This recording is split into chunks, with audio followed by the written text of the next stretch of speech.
परम प्रेममय श्री श्री ठाकुर परमाराध्या जगत जननी श्री श्री बड़मा परम पूज्य पाद श्री श्री बड़दा परम पूज्य पाद श्री श्री आचार्य देव चरण रे मोर कोटि कोटि प्रणाम। सब गुरु भाई और माँ मान को मोर आंतरिक प्रीति एवं जय गुरु।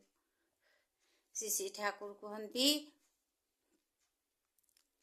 इष्ट कर्म करने को गला बेलू जदि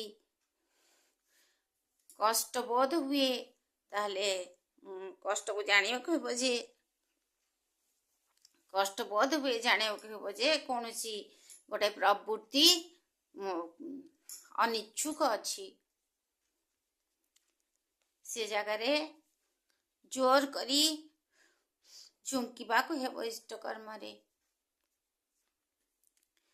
जोर करी इष्ट कर्म रे न झुंकिले आमे प्रवृत्ति मुखी होई पड़िबा। तेणु आमको जोर करी झुंकिबा को पड़िबो।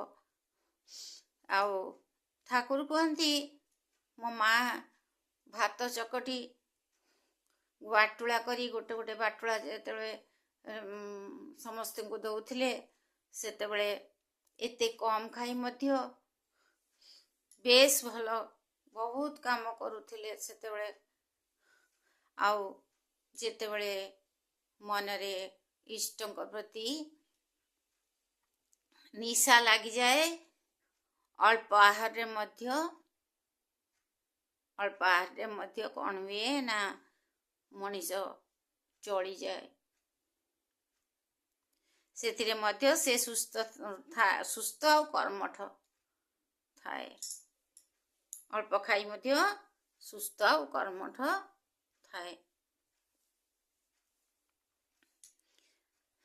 भोग प्रति जदि मन जाए आउ जे भोगर उपकरण जिते बढ़िबो आलस्य अवसाद और रोग व्याधि सेते बढ़िबो। आलस्य रोग व्याधि सेते बढ़िबो बढ़ी चलिबो जानी पारिबनी। जे माने प्रत्याशाहीन सुनिष्ठ कर्म पागल ओ से माने ही सुखी होती।